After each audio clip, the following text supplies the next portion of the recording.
नमस्ते पार्थ। तुम कैसे हो? आज हम तुम्हारे दर्शन शास्त्र के सिलेबस के बारे में बात करेंगे, जिसमें एक बहुत ही महत्वपूर्ण दार्शनिक गॉटफ्रीड विल्हेम लाइबनिज के विचारों को शामिल किया गया है। लाइबनिज 17वीं शताब्दी के एक जर्मन दार्शनिक और गणितज्ञ थे, जिनके विचार बहुत ही गहरे और अद्भुत हैं। मैं तुम्हें उनके सिद्धांतों को बहुत ही सरल और विस्तृत तरीके से समझाऊंगा।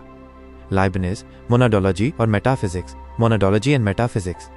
सबसे पहले हम लाइबनिज के सबसे प्रमुख सिद्धांत मोनोडोलॉजी पर बात करते हैं। यह उनके दर्शन की नींव है। मोनाड्स क्या हैं? लाइबनिज के अनुसार मोनाड इस ब्रह्मांड के सबसे मूलभूत और अविभाज्य तत्व हैं। तुम इन्हें ब्रह्मांड के आध्यात्मिक परमाणु कह सकते हो।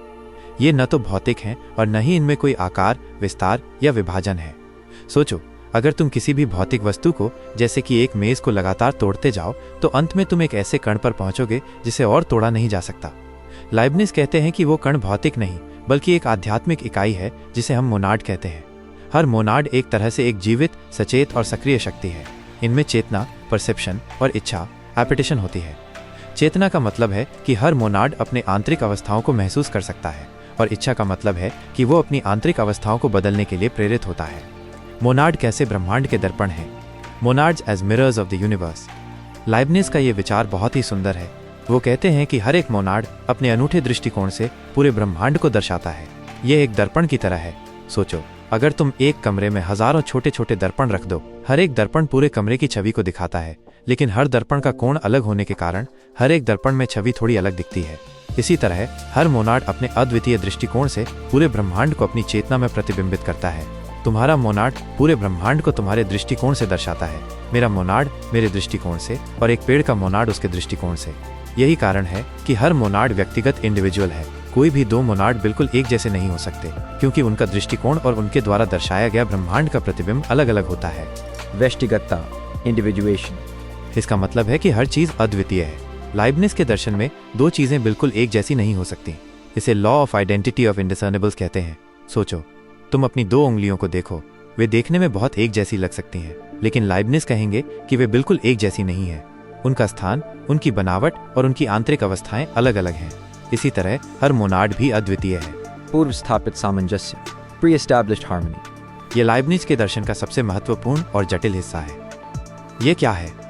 लाइबनिज ने यह सिद्धांत इसलिए दिया ताकि वे ये समझा सकें कि कैसे शरीर और मन, बॉडी एंड माइंड आपस में क्रिया करते हैं, जबकि वे दोनों अलग अलग मोनाड हैं और उनके बीच कोई सीधा भौतिक संपर्क नहीं है। इसके अनुसार जब ब्रह्मांड का निर्माण हुआ, तो भगवान ने सभी मोनाड्स को इस तरह से बनाया कि वे एक दूसरे के साथ सामंजस्य में रहें। यह एक घड़ी साज की तरह है। सोचो, एक घड़ी साज ने दो घड़ियां बनाई। उसने उन्हें इस तरह से सेट किया कि जब एक घड़ी में एक बजता है, तो दूसरी घड़ी में भी एक बजता है, और जब एक में दो बजता है, तो दूसरी में भी दो बजता है। ये दोनों घड़ियां आपस में जुड़ी हुई नहीं है, लेकिन उनका समय हमेशा एक जैसा रहता है, क्योंकि उन्हें शुरुआत में ही इस तरह से प्रोग्राम किया गया था। इसी तरह लाइबनिज कहते हैं कि हमारे मन, जो एक मोनाड है, और हमारे शरीर, जो अन्य मोनाड्स का समूह है, के बीच कोई सीधा संपर्क नहीं है। लेकिन जब तुम अपने हाथ को हिलाने के बारे में सोचते हो, मन की क्रिया, तो तुम्हारा हाथ हिलता है, शरीर की क्रिया।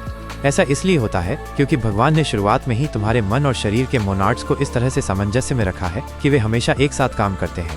पूर्व स्थापित सामंजस्य की आलोचना, critic of pre established harmony. इस सिद्धांत की आलोचना ये है कि यह बहुत ही अविश्वसनीय लगता है।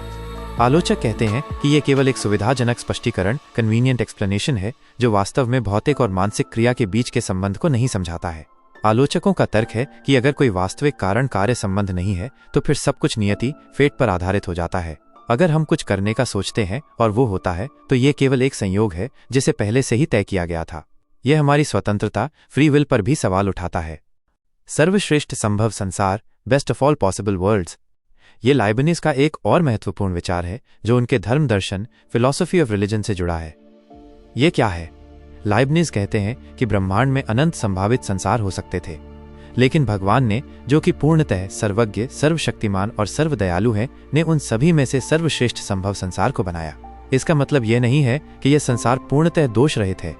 लाइबनिज मानते हैं कि इस संसार में बुराई, ईविल और दुख है, लेकिन यह संसार उन सभी संभावित संसारों में सबसे अच्छा है जिन्हें भगवान बना सकते थे। बुराई का स्पष्टीकरण, एक्सप्लेनेशन ऑफ ईविल। लाइबनिज के अनुसार बुराई तीन प्रकार की होती है। 1. नैतिक बुराई, मॉरल ईविल, मनुष्यों द्वारा किए गए पाप, जैसे हत्या, झूठ आदि। 2. शारीरिक बुराई, फिजिकल ईविल, दुख, दर्द, बीमारी, प्राकृतिक आपदाएं आदि। 3. मेटाफिजिकल बुराई, मेटाफिजिकल ईविल। यह संसार की अपूर्णता, इम्परफेक्शन है। कोई भी बनाया गया संसार भगवान के समान पूर्ण नहीं हो सकता। लाइबनिज तर्क देते हैं कि भगवान ने नैतिक बुराई को इसलिए अनुमति दी क्योंकि अगर वे मनुष्य को स्वतंत्र इच्छा, फ्री विल नहीं देते तो वे नैतिक रूप से अच्छे भी नहीं हो पाते। एक रोबोट जो अच्छा काम करता है वो वास्तव में नैतिक नहीं है क्योंकि उसके पास कोई विकल्प नहीं है। इसलिए स्वतंत्रता के साथ साथ बुराई की संभावना भी आती है। शारीरिक बुराई जैसे भूकंप आदि को लाइबनिज एक बड़े सामंजस्यपूर्ण ब्रह्मांड का हिस्सा मानते हैं। उनका कहना है कि ये घटनाएं हालांकि दुखद हैं, लेकिन एक बड़े और अच्छे उद्देश्य के लिए आवश्यक हैं जिसे हम पूरी तरह से समझ नहीं पाते। आलोचनाएं और वॉल्टेयर का व्यंग्य, क्रिटिक एंड वॉल्टेयर्स सैटायर। लाइबनिज के इस सिद्धांत की सबसे बड़ी आलोचना ये थी कि अगर ये सबसे अच्छा संभव संसार है तो इसमें इतनी बुराई क्यों है।